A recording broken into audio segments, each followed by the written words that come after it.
Hello and welcome to Naas Botha's Rugby channel. And today I've got a special guest, Mr. Freek 18 international, 6 Currie Cup finals for people that outside South Africa that don't know the structures in South Africa. Currie Cup final is the ultimate a South African player can play for. It's like a little World Cup, but only for South Africa. 184 Currie Cup games, sevens, and I can keep going, but it's going to keep me away from asking some serious questions. Freek, welcome, but we're going to get into it straight. The red card in the World Cup final. A lot of people, I spoke about it. I felt that it was a little bit of an incident, a rugby incident, as we discussed in the past. But I would like your view because people say I am biased. I don't know how I'm biased if I say it wasn't the red card, but give me your idea. Naas, there's a big difference between a collision and a rugby incident. Obviously, there's big problems at the moment with the poor tackler at the moment being isolated and then being charged with foul play, which he actually tried to stop a player, tried to tackle him. That is a big problem. Then they come with mitigation about going lower and going left and going right. But personally, I feel that the red card for against the All Blacks and the yellow card we got exactly the same, and both should have been yellow cards without any bunker. Absolutely fantastic because there we are. Okay. The next one where a lot of people ask me questions about the score of Barrett. The ball went backwards because if you put it on the 5-yard line, the ball is behind the 5-yard line. Then it bounced forward. Please explain if the pass is back and it bounce and roll forward, is it a forward pass? No, definitely not. If it goes in line, that one went in line, then it bounced forward. So obviously, what when it left his hands, did the ball go forward? No, I think it went in line, and it's not a forward pass or forward if it bounces from the ground. No problem. Okay, there we go. Okay. Now, your impression about the refereeing at the World Cup. Okay, that's one. And in the same sentence, I'm also going to put in, so I'm going to give you a little bit the mic now. Okay, I'm going to put in, did the bunker scenario work? Can we build on it or are we going to bury it? Naas, definitely not, because the bunker was introduced to save time regarding referees asking about the incident with in discussion with the TMO, etc. And then they brought in the bunker to save time for the referee to send it to the bunker, the TMO to carry on with his duty, and then the bunker to decide on foul play, which I feel is completely very much sort of a bad decision, because who's in the bunker? We've got no names. Any referees there? So the decisions was taken away from the referee. All he did was pass it. He just passed the ball to the bunker and waited for their recommendation. But I personally feel the referee is the sole judge of facts and law, and he's going to make the decision. Okay. I like what you're saying.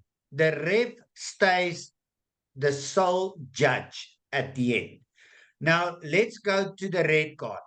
If Barnes decided not to give Sam Cane a card, doesn't matter what the TMO said, doesn't matter anybody else. If he didn't give Sam Cane a yellow card, then the red card was actually never on the table. Am I correct by making that assumption? Absolutely. Absolutely correct. Okay. Now, if we take what we've seen law-wise, we spoke about it, you and me, because if it's between the two of us, I think we will actually change quite a number of laws. Forwards, front rowers. I spoke to a couple of front rowers the other night. They believe the heat stabilize the scrum. The heat is not really part of forming a scrum lately. I would like your advice and guidance because you've done so many games in your life. You know by experiencing the heat, did it really work, or is there a danger element in the heat in the scrum? Now, personally, I feel there's too many calls. When you set off Usain Bolt in 100 meters, it's not ready, steady, go. Definitely not. And I personally feel those front row, they know exactly when to hit and when to bind, and just cut that down to crouch and engage. Two, and put the ball in straight. You're going to have solve all the problems in the front row. Okay. Then the next one, the driving maul.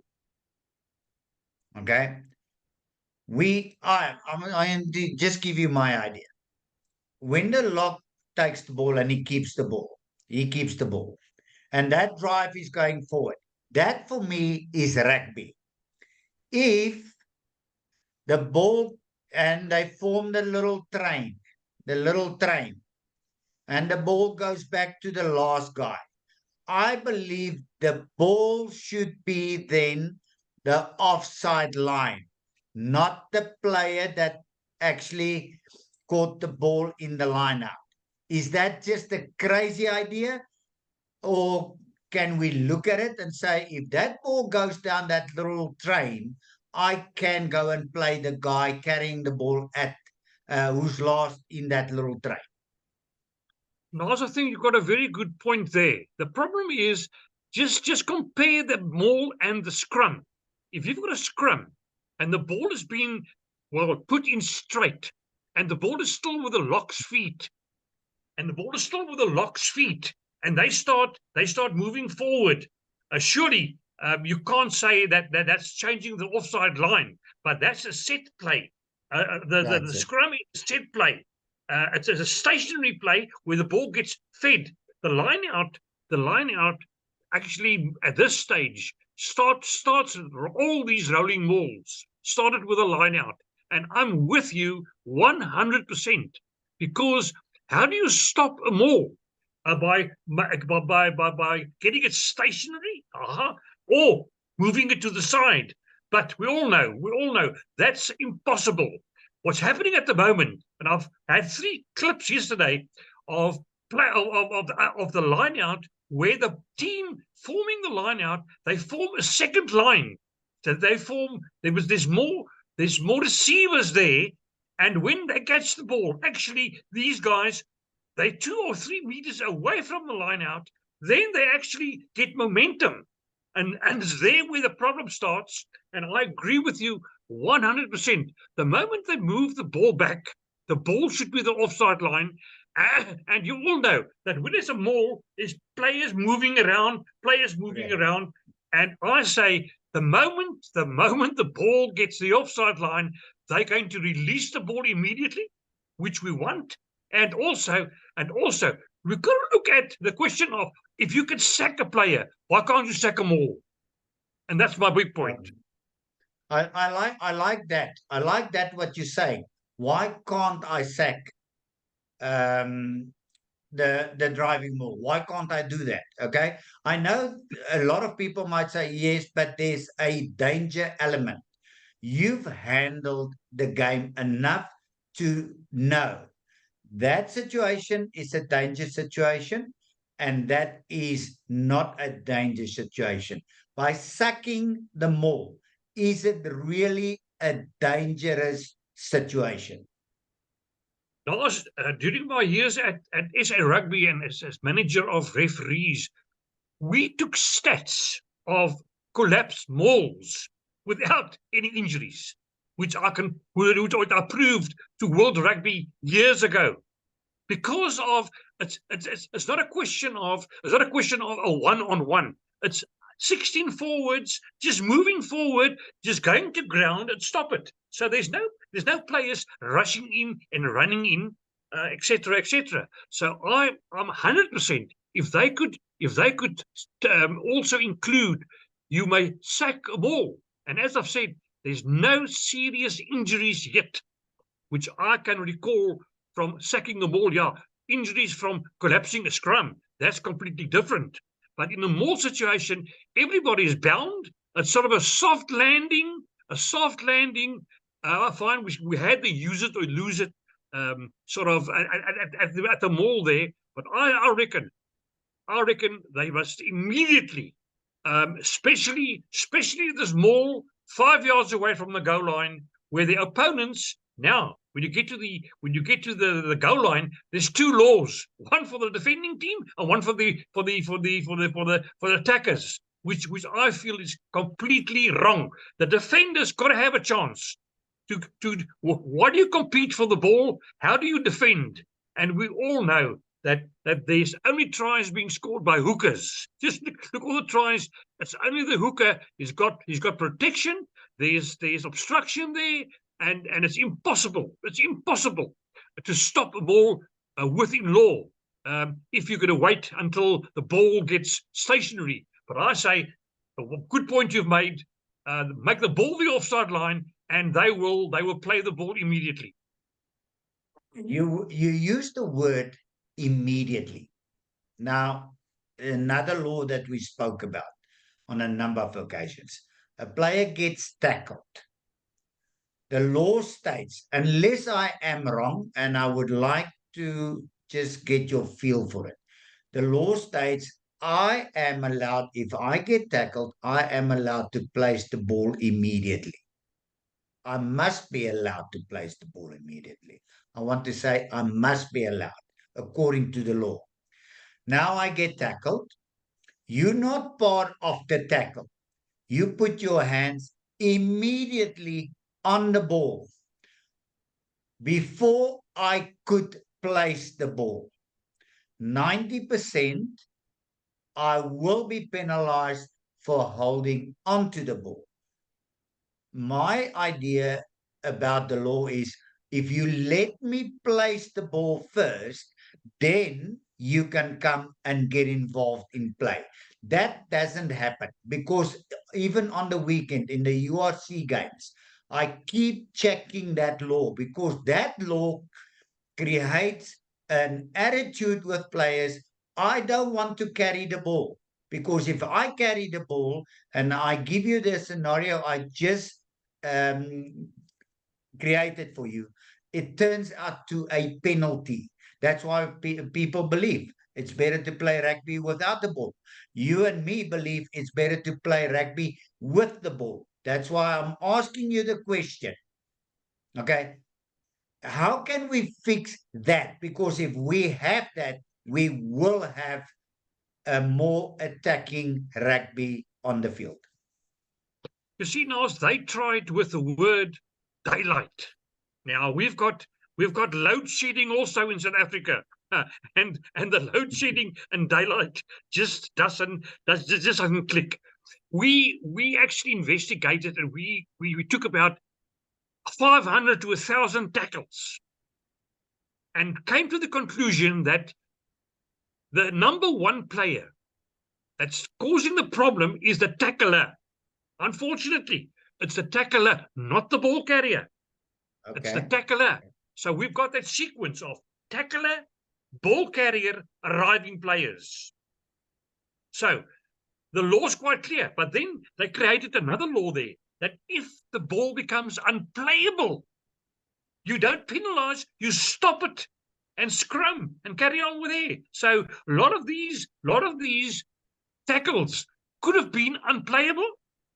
It's difficult to judge 6 of the one and half dozen of the other about who do you want to penalize, because sometimes it's a sort of a clash. It's a clash of hands, and I can't release. Then go to your law, and the law's quite clear. It's unplayable, scrum, attacking side's ball. End of the story. Now, I keep getting by just listening the words, and the words is so self-explaining. Clashing. You just use the word clashing. I'm running, you running. I've got the ball. I dip. Okay, you know what I mean. I dip. You come in to tackle me. Now you have to dip. But I'm leading with my head now. Now, with, let's say, an unfortunate scenario, your head hits my head because you didn't anticipate. I was like that, but then I went like that. So you didn't anticipate that, because that we're talking a hundredth of a second can happen. Suddenly your head hits my head.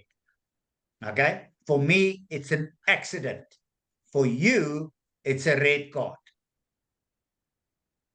Please explain.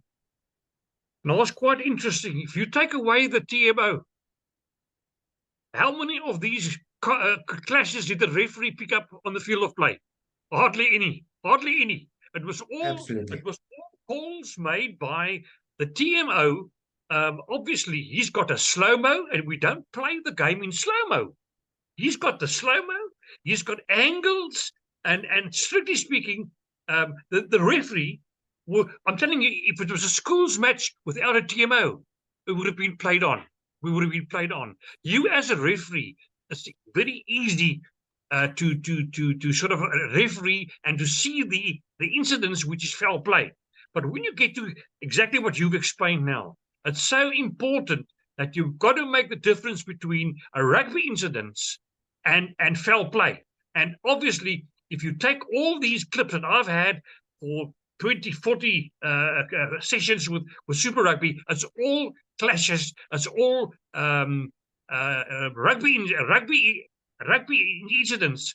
And all I'm saying is that these calls aren't being made direct by the referee. It's all from the TMO and the bunker. Two more questions, okay? Then, because we're going to do this weekly, because there are so many laws we can discuss, and hopefully, as I feel, if we talk about it, people might start listening. If we don't talk about it, nobody's going to listen. Okay. The one is, when is the ball out? Because we saw in the World Cup, I saw on the weekend again in the URC, the scrum half puts his hands on the ball, and then the ref tells the opposition, go back. His hand's already on the ball. Now, what is the law? Must we allow the scrum half to play first before it is called out? Now, it's quite interesting. We're talking about a ruck. If you talk about a ruck, it's two players bound over the ball, and the hindmost foot is the offside line. Now suddenly, the team that's got the ball in possession, they increase the offside line now with a player and another player and another player and another player. And personally, I'm saying you can't increase the offside line. I say the first offside line at the first foot, that should be the offside line. And if the hooker plays the ball, the scrum half plays the ball there with his foot, it should be playing. He played the ball. Correct. He played the Correct. ball. And I'm telling you, that will change the whole scenario. I can't see how you can. It's like a line out. Once you form the line out, how can you increase a line out? If you form the ruck, how can you increase a ruck? Where there's one game, and I don't remember, Italy played England, and suddenly Italy played from all these offside lines at the tackle, and it was chaos. It was chaos. And then they came with this new law of the offside line at a tackle, which changed the whole scenario. So I say, no, if you want to increase the offside line, you can do that. But once you've played the ball away from the first offside line, that ball is playable and that ball is available to be played and the opponents to tackle you. Okay, last one. Wayne Barnes retired. I actually thought he did a good job in the final. That's my opinion. I think he had a illustrious career, to be honest. I will always remember the forward pass in 2007, France against the All Blacks. But as we all know, players make mistakes, the referees make mistakes. Your just a thought on looking back at his career. I think he can look back and think that he had a fantastic career as a referee. Naas, I had the privilege of 3 of these matches he refereed. I was the citing commissioner from World Rugby. So obviously, as a citing commissioner, you walk very close to a referee after a match. We only operate after the final whistle. Your first stop is in the dressing room of the referee. Hello, enjoyed the game, thank you. And anything you want to report to me, you're welcome. And I've always had very, very good discussions with Wayne as a barrister, advocaat in Afrikaans, as a barrister. I thought he was cool, calm, collected, straightforward, no nonsense. Nobody pushes him around. And as I've said, not an easy job. But personally, I think that he had a tremendous career, and I hope that he plows back into the referees department again with all his knowledge and all his experience. And I think that he can be very satisfied with his career, and also ending his career with such a final. Rick, I would like to thank you. It's not the first and it's not the last. We're going to have so many discussions, and hopefully, what we're doing is we're contributing for the guy sitting next to the field to just understand 1% more about what's going on the field, because then I believe we contributed a little bit. I would like to thank you and thank for your time. Yeah, thanks, Naas. As I've said, keep it simple. I think the moment we keep it simple and we can cut down on the laws, I think we're going to have a better game, and the referees also to play their role in the game of rugby to get this total rugby going. Let the ball play.